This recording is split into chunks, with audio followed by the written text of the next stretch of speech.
Good afternoon, ladies and gentlemen. It is precisely according to my time 4 o'clock, and so that we won't lose time that can be used beneficially for the purpose for which you came, I would like to proceed with the program. We're very pleased this afternoon to have obviously a lot of students, and I'm pleased to see that, faculty, but we have some folks from the community, trustees, others who are good friends, and we're just delighted that you've all converged here for this special day, which is Constitution Day. Most of us probably don't take the time to recognize, unless we have some special activity, the significance of that day. But the bicentennial year is beginning, and it is appropriate that we should have the Chief Law Enforcement Officer of the United States to participate with us today and to help us be more cognizant of the fact of the day and what it represents. It's a great pleasure for me this afternoon to introduce the speaker on this Constitution Day, who is a man by position, if he weren't otherwise, and he is both, of stature, of experience, of special ties, of significance in the nation and therefore to us. He has had a distinguished career as a lawyer, as an educator, as a public official, and as business executive. Quite a combination. Having spent most of his life in California, he served as Deputy District Attorney of Alameda County, and before joining Governor Reagan's staff in 1969, he did a variety of things, but that perhaps was the point at which he turned nationally prominent in the eyes of the public like ourselves. He served in business with the Rome Industries Company as a vice president. In California, he left to enter private law practice in San Diego County, and from 1977 to 1981, he was a professor of law at the University of San Diego, where he was also the director of the Center for Criminal Justice Policy and Management. Our speaker received national attention when in 1981 he was appointed to the position of counselor to the President, and in this capacity he functioned as the President's chief policy advisor and had management responsibilities for the administration of the Cabinet, for policy development, for planning, and for evaluation. He was and still is a member of the President's Cabinet and the National Security Council. On February the 25th, 1985, our speaker became the 75th Attorney General of the United States. His position involves him in the life of our country in dynamic and dramatic and important ways. He brings all of that experience to us today as he comes to present his address. We've had the good fortune of having the Attorney General of the United States, I think those who held the office the last 3 times. Being close to Washington is a good position for us because we can attract people who are in the news, people who are in government, people who have something significant to bring to us, and this is no exception. But the Attorney General has a more personal side with us in that he is a parent of a student. I met him first when he was here with his daughter looking at the university some 2 or 3 years ago, and found him to be a very personable gentleman, and in the meantime have reinforced that as I have found him to be a gracious, responsive, helpful person because I've called on him a few times to be helpful to the university. He's deeply committed to his family. He's warm in conversation, cordial in relationships, and all of those things say something about a public figure, in addition to what we may know from the public view we see of him. So please join me in welcoming to the platform the Attorney General of the United States, the Honorable Edwin Meese III. Attorney General Meese.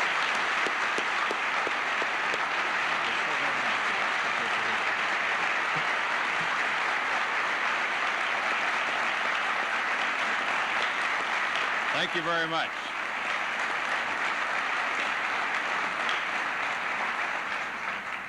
Thank you very much, Dr. Heilman, and thank you, ladies and gentlemen, for your very warm welcome. It's a pleasure for me to be with you today.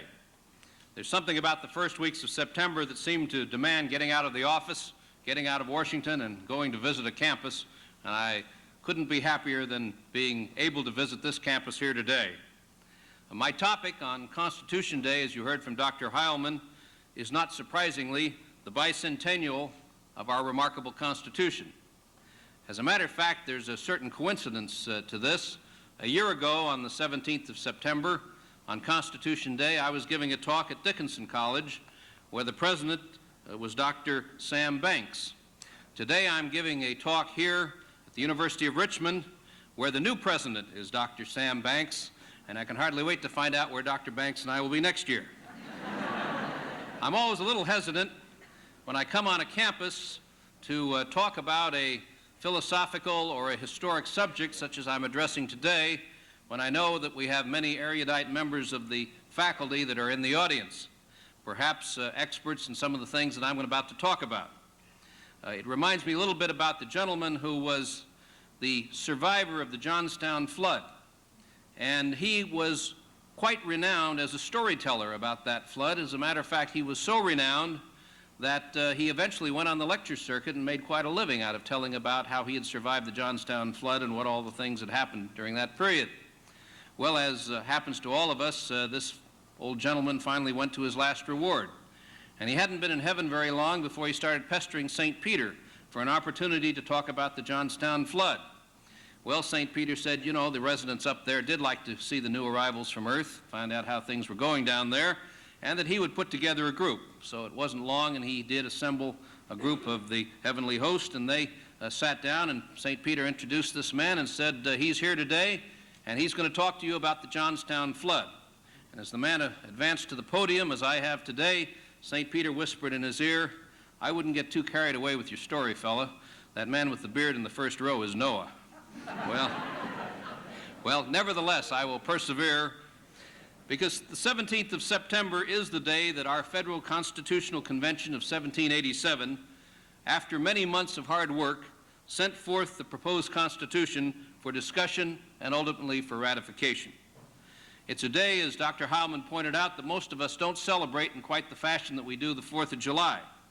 And yet, particularly as we are starting today this bicentennial year, where we will celebrate the 200th anniversary of the Constitution, I think that it is more and more important that we as a people do endeavor to remember this day, because this particular instrument that we are commemorating is really one of the fundamental sources of our liberties. It seems especially appropriate that we spend this Constitution Day here in Richmond. It's the home of the man regarded as one of our outstanding Chief Justices in the history of the country, John Marshall, who was a strong Federalist to say the least. And of course, as you know from your own studies of history, Virginia and its native sons played critical roles in the activities which led up to the Constitution and in the framing of the Constitution itself. We know of George Washington primarily as the commanding general of the Continental Army during the Revolutionary War, and later as President of the United States. But not many people realize that it was also that same George Washington of Virginia who chaired the Constitutional Convention in Philadelphia 199 years ago. Thomas Jefferson, who was the ambassador to France at the time, didn't attend the Constitutional Convention, but he did contribute greatly to the formation of its fundamental principles because they were initially embodied in the Declaration of Independence, of which he was the father. And of course, James Madison, another Virginian, was the man who probably contributed most to the drafting of our national charter and has been known as the father of the Constitution. In addition to his genius as a political philosopher, Madison also displayed one of the great virtues of a Southern gentleman as he modestly disclaimed this title of Father of the Constitution.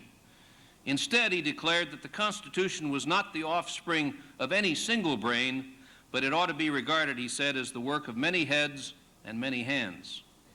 Well, indeed it was. And ultimately, what united these men of diverse talents was a common goal, and that was the preservation of liberty for their fellow citizens and for all future generations of Americans. And so it's a tribute to the success of their enterprise that you and I can almost take for granted the principles which these men struggled to implement through the constitutional structure of our national government. I think we can learn many things of value by remembering the constitutional period, that forgotten period in a sense when government really got started in this country. And I think we need to pay a lot of attention to the extraordinary men who brought the Constitution into being, and more particularly, from my standpoint as a lawyer, how they addressed the judicial controversies of that age. Because even then, the position of the court in our system of government was as controversial as many would have it be today. And so I'd like to reflect today in these few remarks briefly on the history, the context, and the political philosophy of the Constitution, particularly as it helped to shape, as never before in the world, the formation of an independent judiciary. The framers of the Constitution, the men who had gone through the Revolution, knew a great deal about the abuse of judicial power. The Declaration of Independence itself was quite clear on that point.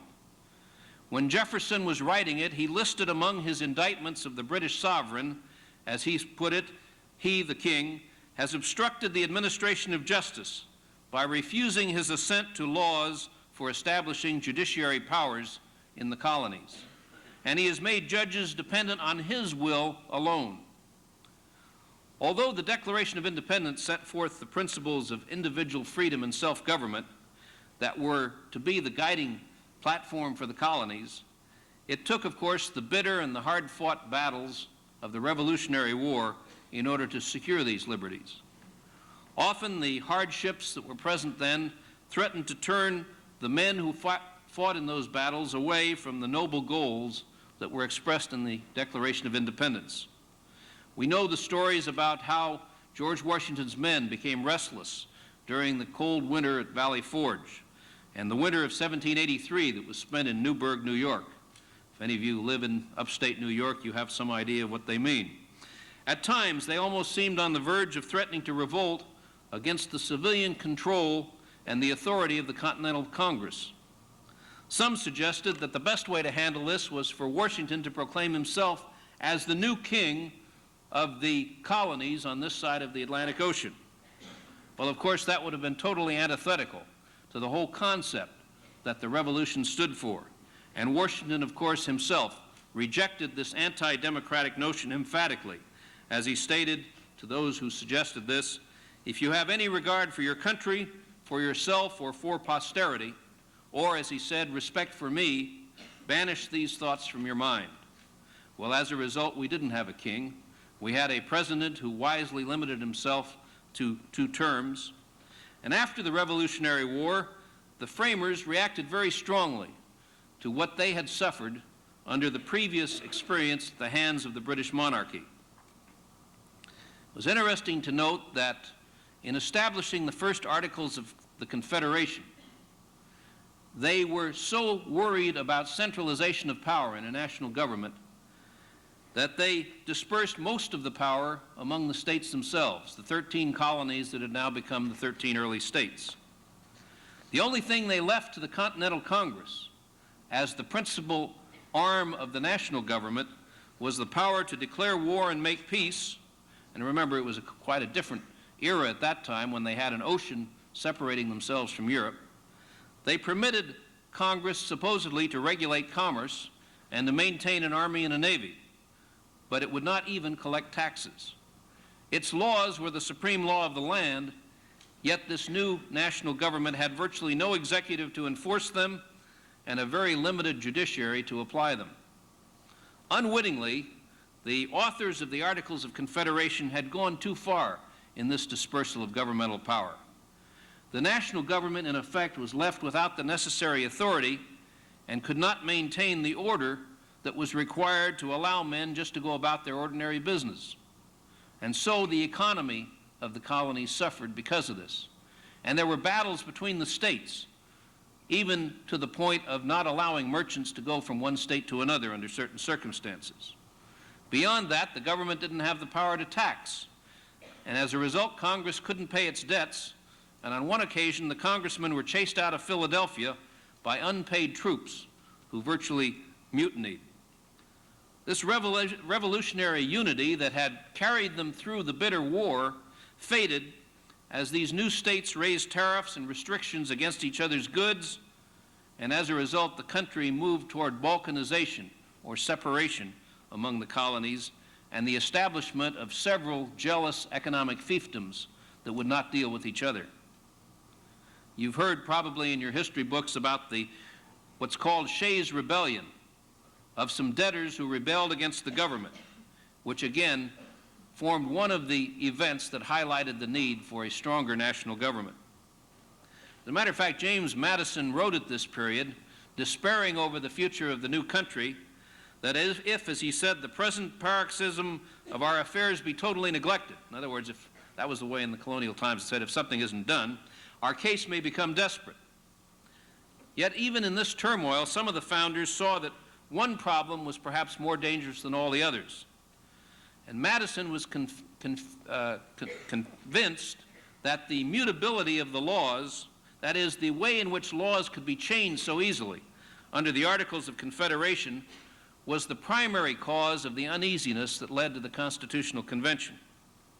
Alexander Hamilton concurred. He wanted a strong rule of law, laws people could depend upon. And as he said, the want or lack of a judiciary was a crowning defect. After all, he said, laws are a dead letter without courts to expound and define their true meaning and operation. At the time of the Articles of Confederation, the only judiciary power that the national government had, as provided in those articles, was exercised by a special court which was convened to exercise boundary disputes between the states. But even that court didn't have any power to enforce its decrees. And finally, in 1784, not even 10 years after the Declaration of Independence, we nearly had another war in this country between Pennsylvania and Connecticut over a border dispute. Well, ironically, perhaps, it was the lack of centralized national jurisdiction over these state-line conflicts that abounded throughout the country, even though it was a very small country at the time, that ultimately paved the way for the Constitution as we know it today. Because in 1785, the two states of Maryland and Virginia met at Mount Vernon under George Washington's guidance and settled their long-standing quarrel over navigation rights on the Potomac River. Well, inspired by this success, Virginia and Maryland said that they felt they could do a better job than was being done in the country, and so they led the call for a convention at Annapolis, which was then held in September of 1786, to try to improve the commercial relations among the states. Actually, again, the Annapolis Convention didn't live up to its billing and really was a failure. Only 5 states showed up. But nevertheless, this event paved the way, ultimately, for success. Because those delegates who did attend from the 5 states out of 13 at that time drafted a strong resolution that called upon Congress to convene a second convention in Philadelphia with the power, as they said, to propose such changes as were necessary to render the Constitution of the federal government adequate to the exigencies of the Union. And so the framers set about to draft an institutional arrangement that would preserve the delicate balance between individual freedom on one hand and legitimate governmental power on the other. In all, in the spring of 1787, there were 55 delegates from 13 states who got together in Philadelphia and there worked for several months. Originally, the idea was that they would come together to amend the Articles of Confederation. But after they discussed that, it was soon clear to them that they needed a completely new structure in order to have a government that would really work. Well, many of you are probably familiar with the lessons that these men brought into that Constitutional Convention. They had read classical history. They were all educated gentlemen. They had read of Enlightenment thinking, which was a philosophy, a body of philosophy that was capturing Europe at the time. And they had their own revolutionary experience upon which they drew for their deliberations. Well, the Constitution is witness to their genius in taking this philosophy and these new ideas about the structure of government, because this has never been done before in the world. And that Constitution was developed 199 years ago as a framework for government which has lasted over these 2 centuries. But even though you may be familiar with that Constitutional Convention, you may not be so familiar with some of the less momentous acts and the statements of the delegates, or how they addressed the judiciary which Hamilton called at one time the least dangerous branch of the government. I think that phrase is very important because it represents the thinking of those men, and that was they were concerned with government as a dangerous thing that would tread upon the rights and the liberties of the citizens of the country, or which would interfere with the ability of the states to best represent the people at that level closest to the people themselves. And so they were very cognizant of this need to balance order on the one hand and commerce on a national basis and individual liberty for which they had fought so hard less than a decade before. On various issues, judicial issues and otherwise, there were passionate arguments, there was learning, there were skillful insights, and there were also bitter disputes. But the events were also lightened by wit and good humor. George Washington, for example, served as president of the convention, as I mentioned earlier, and he decided that he would preside over the convention but would not take part in the debates. But at one point he found himself tempted too far. One of the delegates proposed a constitutional provision that would have limited the size of the army to no more than 5,000 men, at which point Washington couldn't resist leaning over and whispering to a colleague that the motion should be amended to also provide that no foreign enemy should invade the United States at any time with more than 3,000 troops. Well, despite the high temperatures during the summer in Philadelphia, and as you can only guess, they didn't have air conditioning, and the important issues that were at stake there, the tempers usually stayed cool, particularly when such vital interests were represented by the debates. Of course, there were some exceptions. On one occasion, one of the delegates by the name of Luther Martin, who came from Maryland, was so upset by the way that the Constitution was taking shape that he exclaimed loudly, "I'll be hanged by the people of Maryland if I agree to this." To which another delegate answered, "Well, in that case, I'd advise you stay in Philadelphia." One of the most important features that governed that constitutional convention, and this is kind of interesting in a day when we have televised sessions of Congress, for example, recently, and there's talk about even televised sessions of the Supreme Court, but one of the important features of the Constitutional Convention was its secrecy. Washington let it be known as the presiding officer that he would tolerate not only no observers during the convention, but not even any discussion of the convention's business with outsiders. And so all of the 55 participants were sworn to absolute secrecy about what was going on inside the building. And unlike government in recent years, we can tell you there were no leaks at that time. Well, it was this problem that I mentioned. How do you preserve both order on the one hand and freedom on the other? That was the great concern of these framers of the Constitution. Despite the problems that arose from lack of an orderly government, the framers were very reluctant to cure those difficulties by surrendering any measure of the freedom that they had won at such cost during the War for Independence. The memories of George III, the King of England, and his centralized and heavy-handed rule were still too strong in 1787 for the advocates of a strong national government like Alexander Hamilton to totally prevail. So accordingly, these framers were under a very unique pressure to devise a constitution and a system of government that would guarantee both order and freedom. In order to secure a balance in the new republic of this order and freedom both, the framers had to devise two concepts which we now take for granted, but which were almost revolutionary at the time.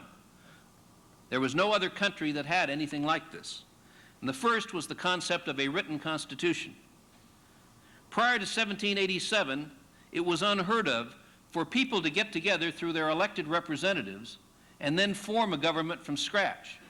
Governments had always been handed down from one king to another, or governments were imposed by a ruling military organization that had conquered a country. But the idea of free people banding together and forming their own government was absolutely unheard of.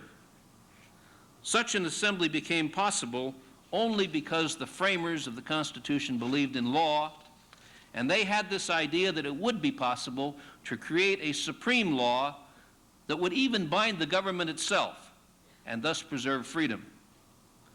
This confidence in a written constitution as a method of limiting government itself grew out of their experiences with the Magna Carta, the Mayflower Compact, and England's glorious revolution of 1688. But in the American Constitution and in the Bill of Rights, which followed it only a few years later, the concept of a written constitution as the organizing focus of government reaches its full fruition. The second new and revolutionary concept that was framed by these founders has also proved essential to our unique American balance of order and freedom. And that concept is the system of checks and balances, which characterizes our Constitution and which puts on an equal footing three branches of government, as well as the balance and checks that occur between the federal government on the one hand and the states on the other. Both the concept of separation of powers and the doctrine of federalism preserve our freedom by fragmenting power, at least to the point that, as one of the writers at that time put it, ambition counteracts ambition. The result is that government action at the national level is possible only when there is a sufficiently strong popular consensus so that all three branches of the government are prepared basically to move in the same direction. Well, as I mentioned, there hadn't been an effective national government under the Articles of Confederation. The convention delegates were of one mind on that particular key question. In the phrase of one of the commentators, Ferrand, the proposition that there should be a national judiciary, a national court, which would have general jurisdiction over those matters that the Constitution set forth to be within its jurisdiction, was readily accepted by all. But as most of you know, developing that kind of a concept is easy. Settling the details is much more difficult. And as a matter of fact, there was lively debate among the delegates on how you select judges and how much they should be paid. Curiously enough, 200 years later, we're still debating the same things, often in the Senate. But ultimately, of course, they came upon the system of letting the president be responsible for the appointment of judges with the advice and the consent of the Senate. And this afternoon, interestingly enough, on this Constitution Day, the Senate is in fact debating their advice and consent to the president on the confirmation of the new Chief Justice of the United States. We'll find out when this is over whether they will have completed it while we're sitting here in this room or whether the debate will go on till tomorrow. But the cloture vote, in other words, the limitation on debate, was decided this afternoon that they would not have more than 30 more hours of debate. And so, under any circumstances, by 6 o'clock tomorrow night, we, in all probability, will have a new Chief Justice of the United States. They did an interesting thing, which is different than what the states did, and that is to ensure judicial independence. All judges were given life tenure, and it was also provided in the Constitution that their pay could not be decreased while they held office. Definite decisions were also made concerning the proper role of the judiciary and the limited functions that judges were to serve. For example, proposals were defeated in the convention that would have transgressed these boundaries between the branches of government. At one time, somebody suggested that there be a council of revision, which would include Supreme Court justices to examine the acts of the legislative body of the Congress. And there was another proposal to make the Chief Justice part of what they called a privy council, similar to what kings had, kind of a cabinet. Elbridge Gerry, who was one of the delegates, warned that it was quite foreign from the nature of the judicial office to make them judges not of law, but of the policy or the rightness or wrongness of public measures. And this was later pointed out by John Marshall in the now famous case of Marbury against Madison, when he said, "It is emphatically the province and duty of the judicial department to say what the law is, but what the law should be was ultimately left by these framers to Congress and to the President." Well, this view of the Constitution and its limiting character on all branches of government has generally been assumed by judges throughout our history. When they rolled up their sleeves and went to work on constitutional cases, for the most part, they began by seeking to discern the original meaning of the text of the Constitution, which of course was an activity that fundamentally assumes that they can find out what the Constitution meant and that it is intelligible. They understood that the Constitution is law, and a law that binds judges as well as everybody else. At the time of the founding of our country, the prevailing rules of legal interpretation were well known. They were brought over by the early Americans from England. And finding the sense or the meaning of the Constitution as it was accepted and ratified by the nation required serious consideration of the words in their general and popular use, the context in which they were written, their subject matter, their effects and consequences, and the spirit or reason behind the law. Well, this widely accepted mode of analysis sought the intention of the lawgiver, in other words, the framers of the Constitution in this case, as expressed in the words of the law. Original intention, what those founders originally meant, especially in the context of the interpretation of the Constitution, really mattered and was an important thing.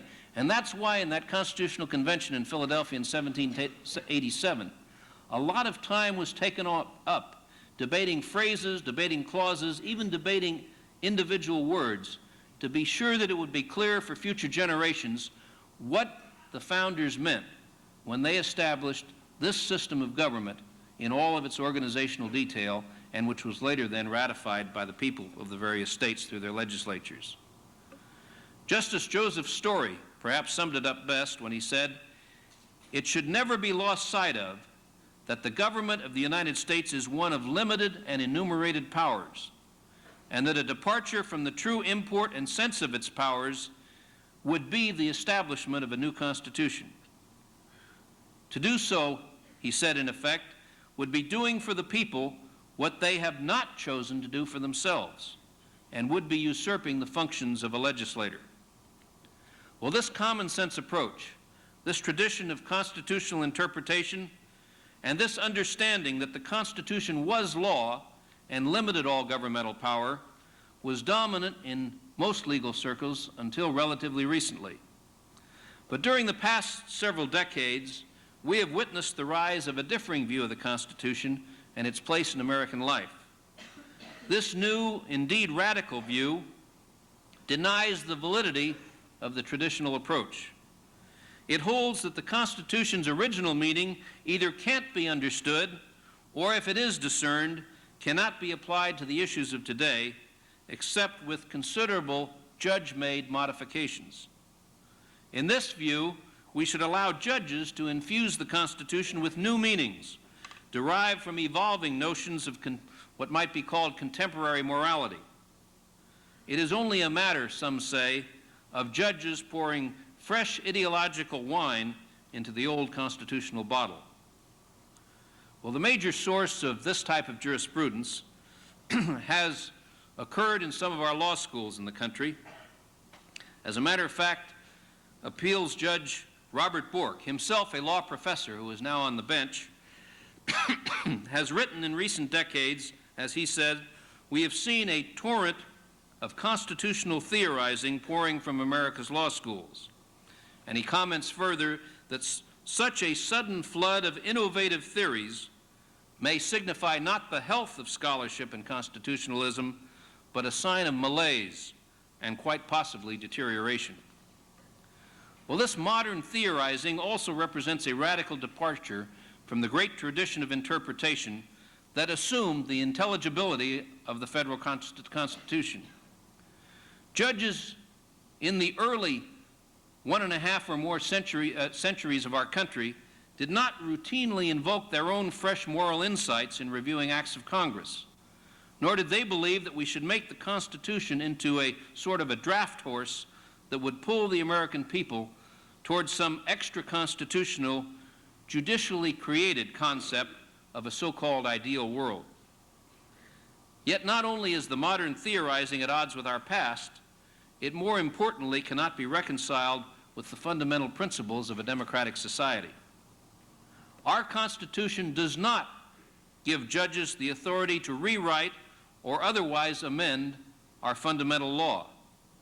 Such authority can lie only with the people of our country themselves, for in our form of government, it is only the people who ultimately rule.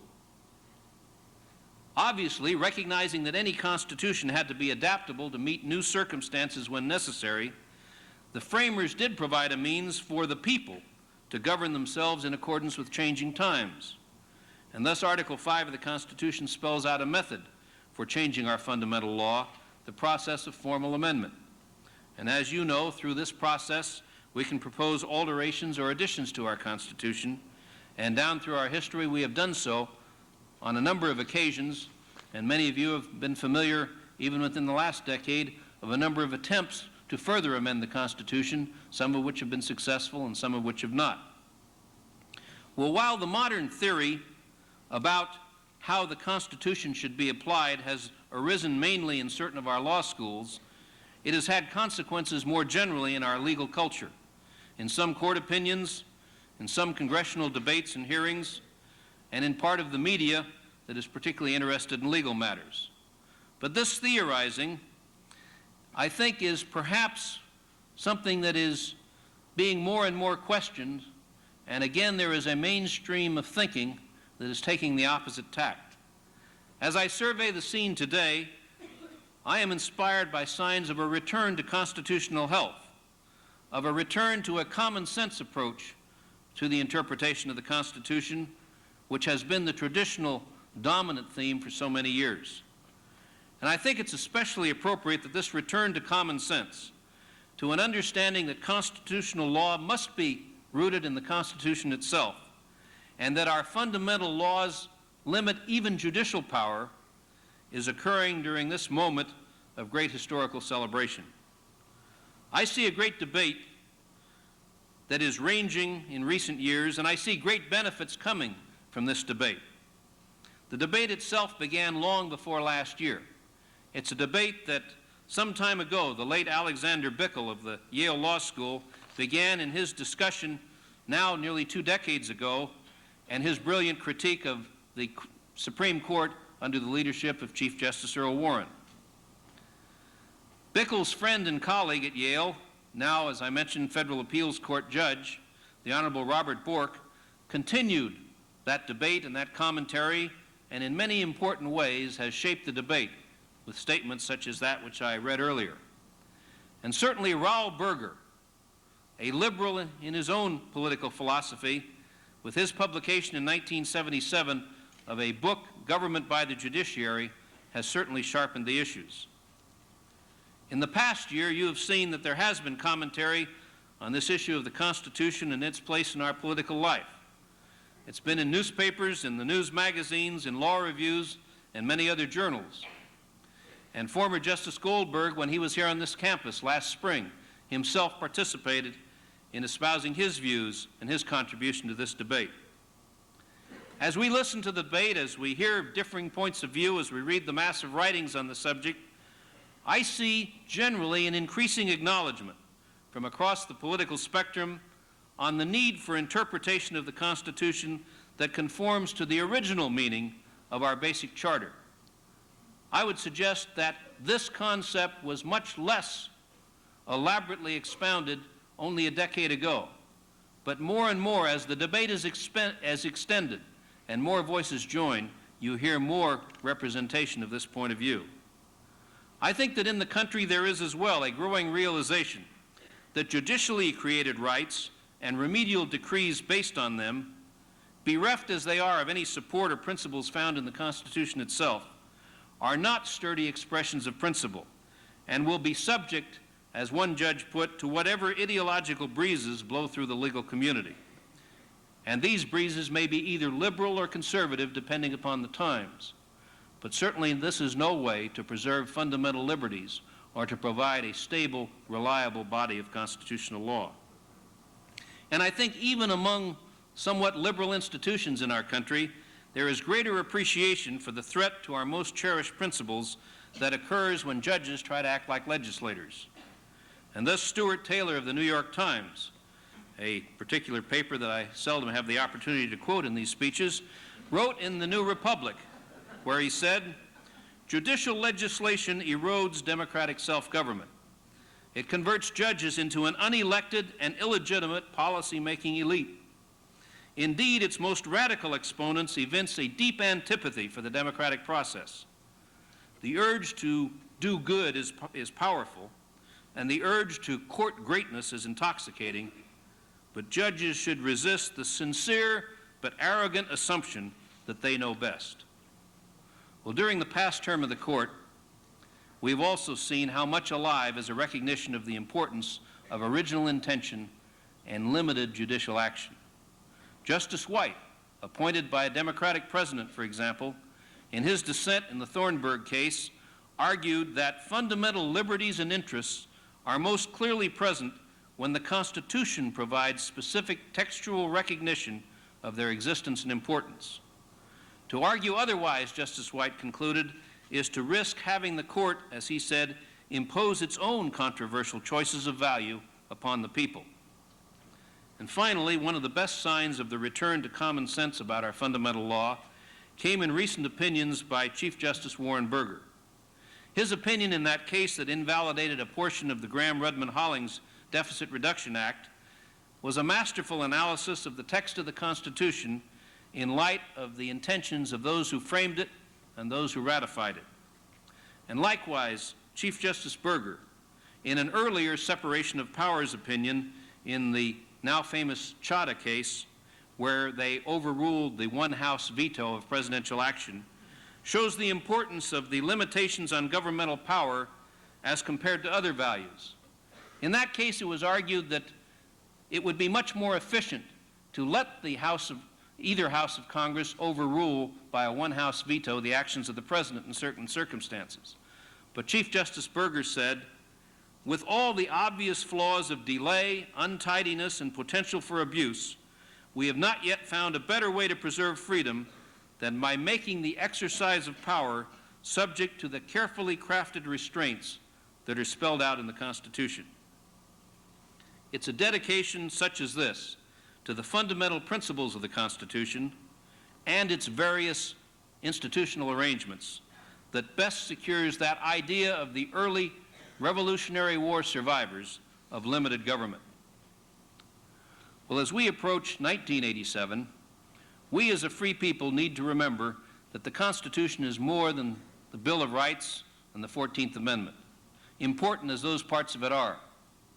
It is rather a total document, the full Constitution and all of its amendments, founded in a sound political theory of individual rights that creates a structure of government that will protect and defend those rights. In the end, we must always remember that the substance of the Constitution is a design of government with powers to act and a structure to make it act wisely and responsibly. And it is in that design that the security of American civil and political liberty lies. 200 years ago, the creation of our written Constitution was heralded throughout the then small new nation as a major accomplishment. As you look back in some of the histories that have not been included in many of the traditional textbooks, you find that celebrations were held throughout the country. There was an elaborate parade in Philadelphia with hundreds of people participating. There was many demonstrations of public support, and there was proclaimed a new sense of national unity in the new structure of government that would guide our nation for the next 2 centuries. Today, in the bicentennial year, the need for fidelity to our Constitution has not diminished. As I mentioned earlier, debates about constitutional interpretation stimulate thought and study of that remarkable document. And public attention to the duties of citizenship under the Constitution is fostered by new approaches to how we should respond as citizens. For example, there are such efforts as those of the Freedoms Foundation at Valley Forge, which has developed what they call a Bill of Responsibilities to guide the exercise of our liberties, which are proclaimed by the Bill of Rights and protected by the safeguards of the constitutional system. I suspect we'll hear a great deal about this in the bicentennial year, about this Bill of Responsibilities, which is a guide to conduct to accompany the legal strictures of the Constitution and the Bill of Rights. This subject will become increasingly important as we look at how the values and the benefits of a free society have been preserved in our structure of constitutional government. Let me say in closing that it has been a great pleasure for me to appear before you here to speak to the importance of our bicentennial celebration. Tonight in Washington, the Chief Justice will preside over a function which kicks off this bicentennial year. I also ask that you join with me in a celebration of our Constitution that seeks to be true to the fundamental precepts of that remarkable document. To be true not just to the founders, but to their posterity as well, and to our great tradition of the rule of law which is embodied in the Constitution. For it is this tradition that has allowed our great republic to flourish for nearly 200 years as a nation which more than any other symbolizes the blessings of liberty. And it is this tradition that will allow us to remain, as Abraham Lincoln once said, the last best hope on earth of the cause of freedom. Thank you.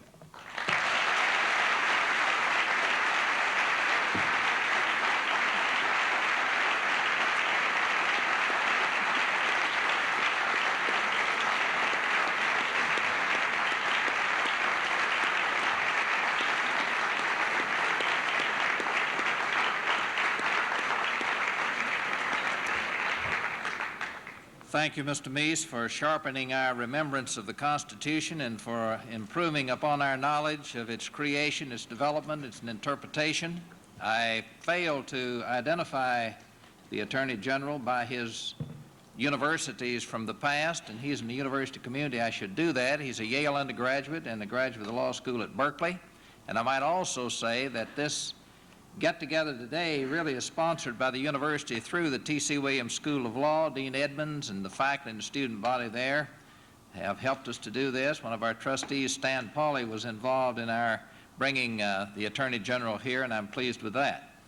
The Attorney General has to be back in Washington tonight and therefore could not stay over for a dinner or for some fellowship with us in that regard. He has agreed to spend a few minutes with us in responding to questions. I'm sure you have some interesting possibilities from him other than about the Constitution. So if we don't keep him too long, and I may intervene so that that doesn't happen, he is prepared to answer some questions from the audience. Mr. Meese. Do we have a question?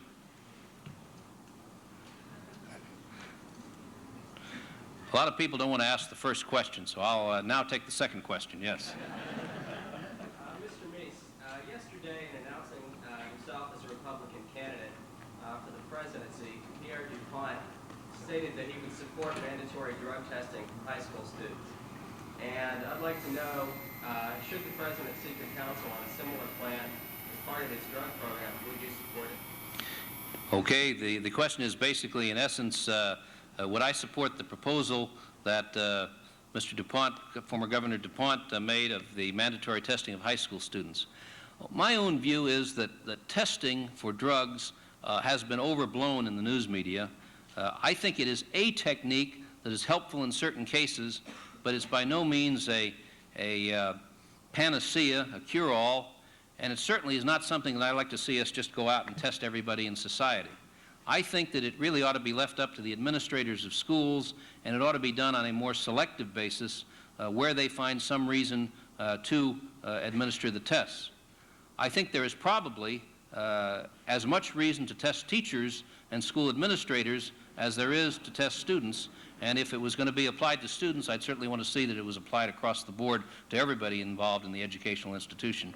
But I think it's something that should be used selectively and carefully, usually when there's some reason to suspect that someone may be using drugs, rather than just on a random basis. I see a question back there. I was wondering, do you say that the Supreme Court was improper in the ruling in Brown versus Board of Education? I seriously doubt that there was support for a constitutional amendment among the population in general. Should we have allowed the doctrine of separate but equal to continue on forever? Okay, do I feel that the Supreme Court was wrong in Brown against Board of Education?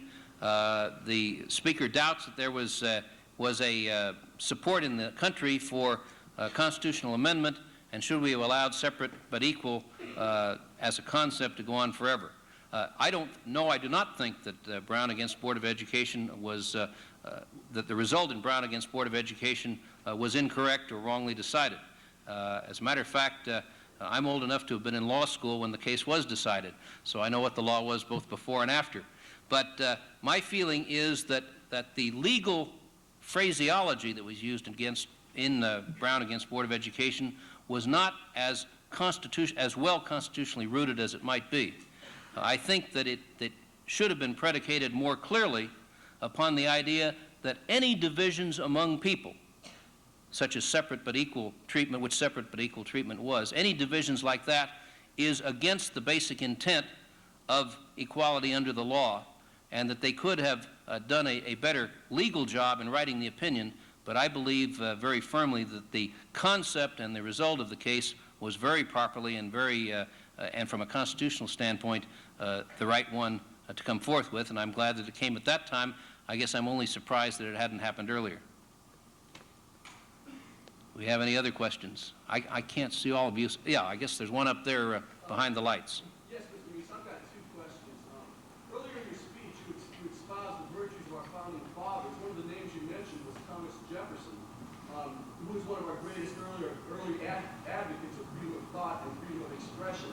How do you reconcile your current attack on popular publications like Playboy and Penthouse with the original intentions of Thomas Jefferson regarding freedom of expression?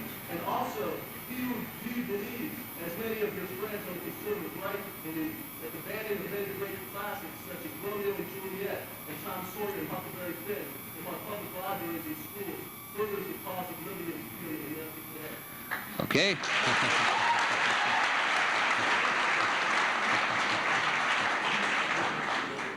I take it you all heard the question, then I won't have to repeat it. Well, first of all, at no time have I ever advocated, and I do not advocate, the banning of Playboy and Penthouse. Was that the other magazine? I have never advocated banning either one. I don't think they should be banned, and I think the banning of any publications is something that is a very sensitive and an issue which has to be very carefully decided. And in my opinion, government has the right to ban only those things which the Supreme Court has said do not enjoy the freedom of the First Amendment, which is what might be called hardcore pornography, and I don't think that either of those publications fall into at least my definition of that category. Secondly, I do not agree with whatever friends there may be, and I haven't heard of any on the conservative side, who believe that Huckleberry Finn or Romeo and Juliet or any of those books should be banned or excised from libraries. I think rather the emphasis ought to be on how few things should not be readily available.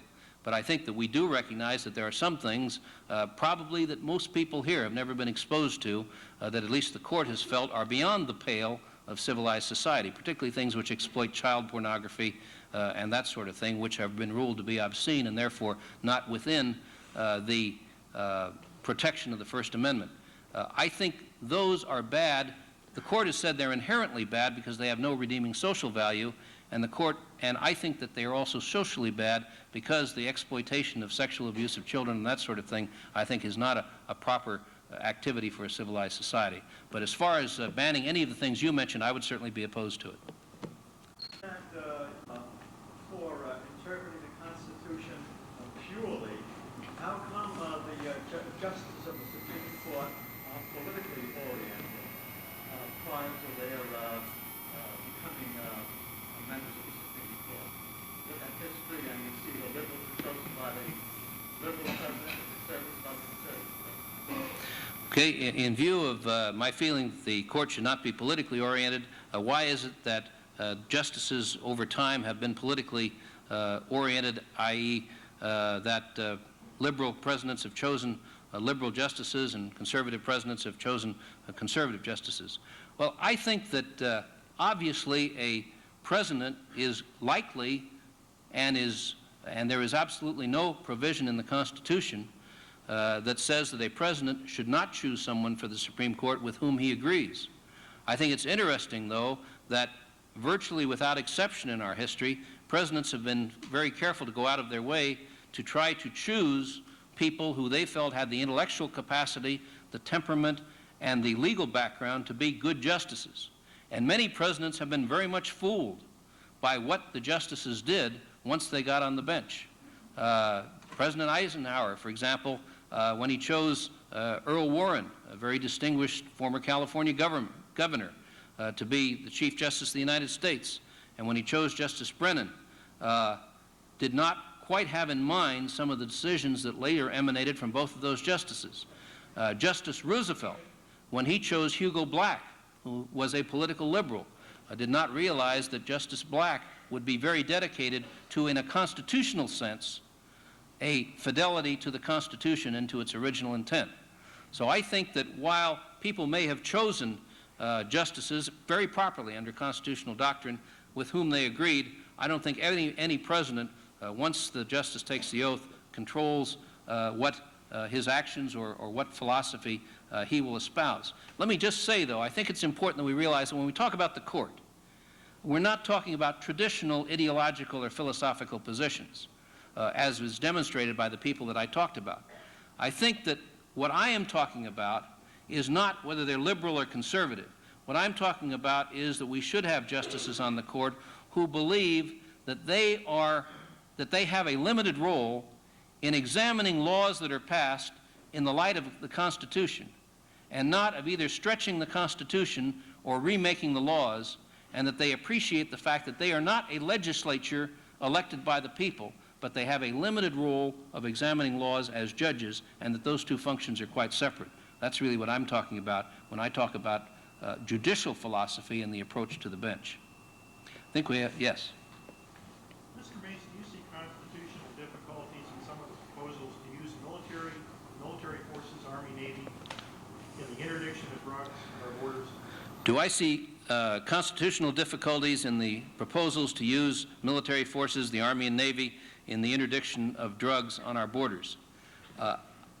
Conceptually and as a general principle, the answer is not necessarily, because indeed we are constitutionally using the military now. We use them to support law enforcement under properly provided laws. Now, it should be noted that the prohibition against using the military within the United States does not arise out of the Constitution. There's nothing in the Constitution that says you can't use the military in the United States. The only thing that the Constitution says about it is that if you do it, you can't house them in your houses, that you can't quarter troops in private homes. But what that did come from was a law, the so-called Posse Comitatus Act, which has been a part of our tradition for such a long time that it assumes a very important place. And that's why I think we have to be very careful how we use the military in order to properly have them fulfill the role for which they're capable, and to protect other liberties of citizens, such as the Fourth Amendment and other things. That's why I think that the way we're using the military now, to provide transportation, to provide aerial surveillance, to provide radar coverage of the borders, to provide helicopter service for drug enforcement agents is right. But only law enforcement officers, police officers, drug enforcement officers, FBI agents should make arrests, should seize evidence, or should prepare cases for court. Or on the high seas, the Coast Guard, which is a law enforcement agency, should make arrests and board ships. I don't think that should be done by the other services. Now, in answer to current provisions, though, in the House bill, which you've seen a lot about in the paper, that goes even worse, and I think that does run into constitutional difficulties. There you have this provision that within 45 days, the President shall use the military forces virtually to seal off the borders against drugs coming into the country. Now, I wish we could prevent all drugs from coming into the country. We'd be far better off. But I think in that way, the Congress determining how the President shall use the military is a violation of the President's prerogatives under the Constitution, as well as, for the reasons I mentioned earlier, not a very smart idea. So I think it's practically wrong as a matter of policy and good sense and logic, and I think ordering the President to do anything in terms of his executive authority by Congress is unconstitutional. Well, I see that Dr. Heilman has been keeping time, and I understand I have to go, and I'm about to be subjected to the usual hurdle that any governmental official has when he's traveling, and that is a press conference back here. So I will take this opportunity again to thank you for your attention, for your excellent questions, and for the opportunity of spending Constitution Day with you. Thank you. We're dismissed. Thank you. He'll be in just a minute. There will be no opening statement. He's happy to answer questions on any subject, and we'll go for about 15 minutes. He needs to get back to Washington, so he'll be in just a minute.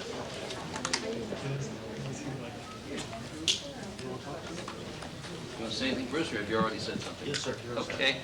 I'm happy to be here at the University of Richmond and to participate in their lecture program today. Beyond that, I'll be glad to answer any questions. I assume there are people out there behind that light.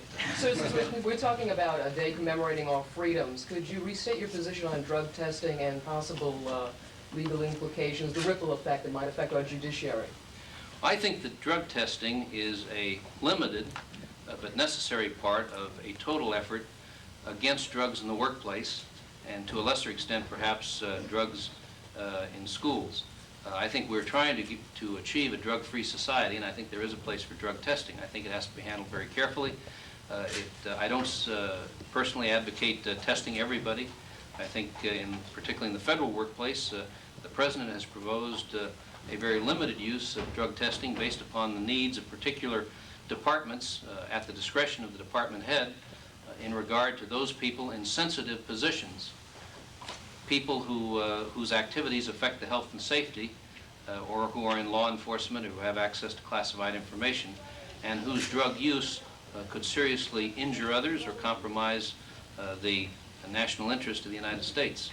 But more than that, I think what the President has really said is beyond drug testing, what he is trying to create is a climate in the federal workforce in which those people who have used drugs or who are using drugs, and particularly who are addicted to them, can find help so that they can get over their drug habit and can return to the federal workforce as productive citizens.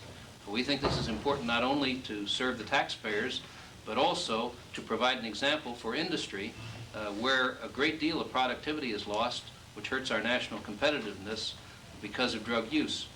Interestingly enough, the federal government is way behind a lot of industries where businesses have already themselves started to do those things, including testing, which will create a drug-free workplace. But what about the right to privacy, sir, and the possible lawsuits that might result from these drug testings?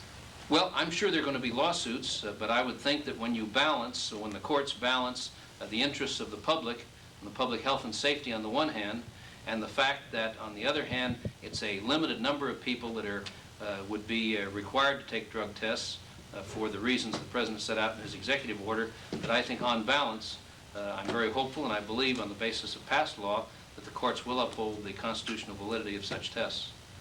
Mr. Meese, you mentioned that you don't think the judiciary should be acting as a legislature. Can you mention some recent examples of when you think they may have been overstepping their bounds?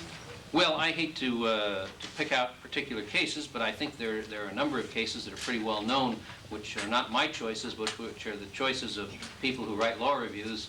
A number of scholars have picked out the recent case of Garcia against the San Antonio Transit District, in which the Fair Labor Standards Act, a federal law which was thought to apply to only private employers, was applied to a city government. I think that's one example where the concept of federalism that I talked about in my speech was violated. I think and where in effect the court acted as a legislature there. If the Congress had wanted that law to pass to apply specifically to cities, they might have said so, and then they would have had to consider whether a city government, which is not involved in interstate commerce, really does come within the power of Congress to legislate. Another case in which the court acted as a legislature was in the what I've called in the past the infamous Miranda decision, where in Miranda the court acted like a national legislature, and as a legislature applied, not as a constitutional act, but as a rule of law, decisions regarding how police are required to operate to all law enforcement agencies in the states. Another case is the case of Roe against Wade, which has been condemned by most commentators, the case that found a new right of privacy in the Constitution and outlawed state statutes regulating abortions.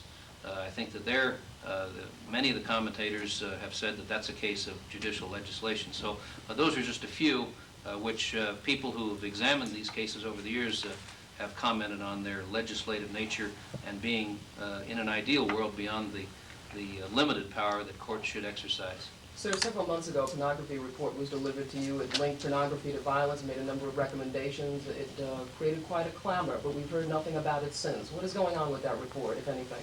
I think the report arrived 2 months ago, and during that time I've asked that all of the elements of the Justice Department, and particularly our U.S. attorneys, review that report and provide to me their recommendations of how it might be implemented, both by the federal government and by state and local governments, or by private organizations for that matter. These comments have been received now. They are in the process of being collated, and I understand that I'm going to receive a briefing either this week or probably next week as to what the recommendations of the various components of the Justice Department are. Then we'll decide what we might do in an action plan, which will be, I'm sure, made public, what really is the responsibility of state and local governments, what, if anything, private organizations ought to do. Yes? What would you like to see in the way, or what do you think would be effective in the way of legislation to help the drug problem? Do you think measures like a mandatory life sentence for drug traffickers, is that a good idea? Is that a step in the right direction? I think a mandatory life sentence in the case of certain traffickers is a good idea. I think stronger sentences generally, and certainly some minimum sentences for some of the drug trafficking crimes would be a good idea. I think also one of the best things that will be helpful is included in the House bill, which has to do with a good faith exception to the exclusionary rule, because we've found that in cases which are excluded, where evidence is excluded in cases, a majority of those cases are drug cases. This is where it seems to hit the hardest. And my own belief is that obviously we want to protect the constitutional rights of all citizens, and we don't want improper searches and seizures. But just because a policeman has made a mistake, often a very technical mistake, that doesn't mean that the taxpayers and the citizens should lose and the criminal should gain when there has been such a mistake. Yes? There's been some, we've read a fair amount about some sort of litmus test being applied by the people who recommend judicial appointments to you, or to school prayer and abortion ruling, to see if those are your types of people. Is there anything to that, what we've been reading? Absolutely not. There have never been litmus tests, so-called, applied to any judicial candidates by this administration. I must say there have been some administrations in the past where I understand that did happen, but I wasn't around at that time. And there have been some occasions, quite frankly, where members of the Senate of the opposite party appear to be applying litmus tests, but as far as the administration is concerned, we never have and we will not apply litmus tests or have any specific criteria. The only thing we're looking for is judges who have the intellectual capability, the legal background, the experience, and particularly an approach to the judiciary which is consistent with what I talked about today, and that is who believe in the Constitution that judges should be judges and not legislators.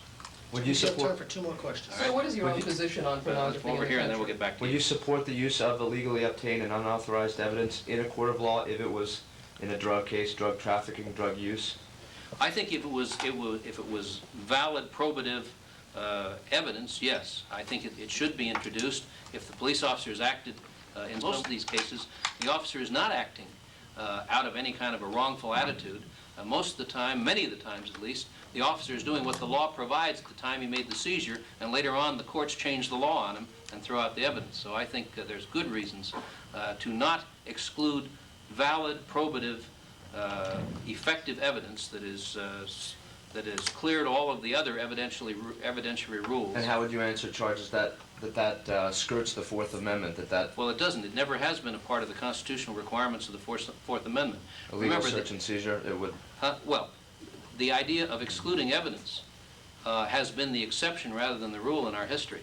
The exclusionary rule was a court-made rule that was made up for the first time as it applied to the states by the Supreme Court in 1981.